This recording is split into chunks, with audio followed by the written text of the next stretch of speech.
बसा एक बहुत ही सुंदर गांव था जहां चिनप्पा नारियल वाला अपने परिवार के साथ रहता था और कई सालों से नारियल पानी का ठेला चलाता था। नारियल पानी, मीठा मीठा नारियल पानी। एक नारियल पानी देना अप्पा। अयो, ये लो जी, मीठा नारियल पानी, चिनप्पा स्पेशल। चिनप्पा की मीठी वाणी की वजह से ज्यादातर पर्यटक उसी के ठेले पर नारियल पानी के लिए भीड़ करते। चिनप्पा अपनी कमाई से खुश था। कामिनी, ये 200 रुपए है, तुम्हारे पास रखना। बच्चों को नए कपड़े और स्कूल की किताबें लेके देना। अयो 200 रुपए जी, ये तो बहुत अच्छी कमाई है। मैं इन्हें बैंक में जमा करती हूँ। चिनप्पा खुद ज्यादा पढ़ा लिखा नहीं था, इसलिए अपने बेटे और बेटी को पढ़ा लिखा कर डॉक्टर और इंजीनियर बनाना चाहता था। दिन हंसी खुशी गुजर रहे थे और अब मानसून शुरू हुआ था।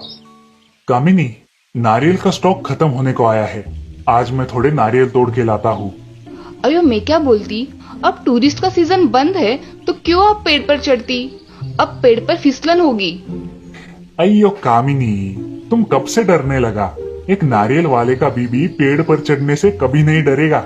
मैं ऐसे जाता और ऐसे आता। कामिनी के मना करने के बाद भी चिनप्पा नारियल तोड़ने के लिए बाग में दरांती लेकर पहुंच जाता है। वो देखता है कि काफी पेड़ों के ताने काई की वजह से फिसलाऊ बन चुके हैं। अयो, बहुत चिकचिक है, संभल के चढ़ना पड़ेगा। दरांती कमर के रस्सी में अटका के चिनप्पा धीरे धीरे पेड़ पर चढ़ने लगता है। जब चिनप्पा आधे से ज्यादा ऊंचाई पर पहुंच जाता है, जोर से हवा बहने लगती है और बारिश शुरू होती है। चिनप्पा के लिए आगे चढ़ना मुश्किल हो जाता है। अयो, लगता है आगे नहीं जा पाएगा, नीचे उतरता हूँ।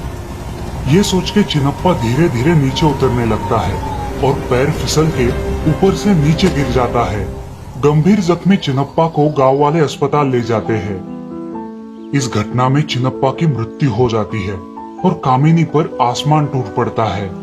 अब मुझे ही चिन्नप्पा का सपना पूरा करना है। मैं उसका सपना पूरा करूंगी। मैं स्वामी और माया को डॉक्टर या इंजीनियर बनाऊंगी। उस दिन के बाद कामिनी ने खुद नारियल के पानी के ठेले पर दिन भर नारियल बेचना शुरू किया, लेकिन बहुत बारिश की वजह से पर्यटकों की संख्या काफी कम हुई थी। इतने कम पैसों में मैं चिन्नप्पा का सपना कैसे पूरा करूं? कुछ सोचना होगा। एक दिन कामिनी की छोटी बहन इरावती उससे मिलने आती है और स्वामी और माया के लिए नारियल की मिठाई लाती है। अयो अक्का, क्या हाल बनाया है खुद का। चिन्नप्पा का सपना पूरा करना है तो मेहनत तो करनी पड़ेगी ना। अम्मा, मासी ने नारियल की मिठाई बनाई है, लेकिन तुम्हारे जैसा स्वाद नहीं है। स्वामी की बात सुन के ईरा के दिमाग में कुछ कल्पना आती है। अयो अक्का, तुम ये नारियल बेचने के बजाय इनकी मिठाई बना के क्यों नहीं बेचती? तुम्हारे हाथ में कितना स्वाद है। भूल गई क्या? पूरे गांव को तुम्ही से मिठाई बनवानी होती थी, पोंगल हो या दिवाली।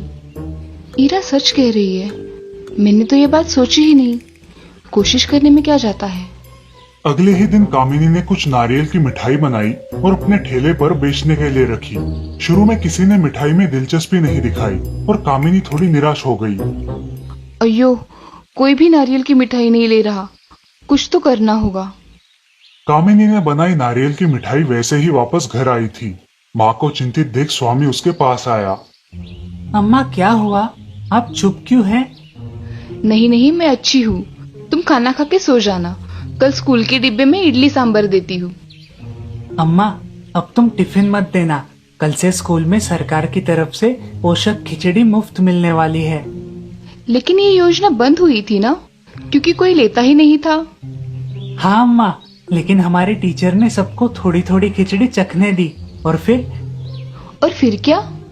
जो स्टूडेंट बिना टेस्ट किए नखरे कर रहे थे, सबको खिचड़ी अच्छी लगी। स्वामी की बात सुन के कामिनी के दिमाग में कल्पना चमकी। दूसरे ही दिन उसने नारियल के साथ साथ ग्राहकों को मिठाई का एक एक टुकड़ा मुफ्त में टेस्ट करने दिया। अब बारिश कम होने की वजह से पर्यटकों की संख्या भी बढ़ रही थी और जैसे चमत्कार हो गया। ओह वाह, ये तो बहुत टेस्टी है, 100 ग्राम दीजिए। बहुत बढ़िया, इतनी टेस्टी नारियल मिठाई मैंने आज तक नहीं खाई है, प्लीज मुझे पाव किलो दीजिए। बस, कामिनी की सिंपल सी आइडिया सक्सेसफुल हो गई और देखते ही देखते नारियल बर्फी से उसकी अच्छी कमाई होने लगी। धीरे धीरे उसने नारियल बेचना बंद कर दिया और 3-4 महिलाओं को मिठाई बनाने के काम पे जुटा दिया। देखते ही देखते कामिनी की नारियल मिठाई फेमस हो गई थी। एक दिन शहर के एक जाने माने हस्ती उसके ठेले पर आए। अरे वाह, बहुत बढ़िया स्वाद है आपकी नारियल की मिठाई का। क्या आप मेरे मिठाई के शॉप्स के लिए नारियल की मिठाइयाँ सप्लाई करोगी? दिन की 30-40 किलो मिठाई एक शॉप में लगती है। ऐसे मेरी 5 दुकानें हैं शहर में। मिठाई वाले की बात सुन के कामिनी खुशी से पागल हो जाती है। वो तुरंत मिठाई वाले को हाँ कह देती है।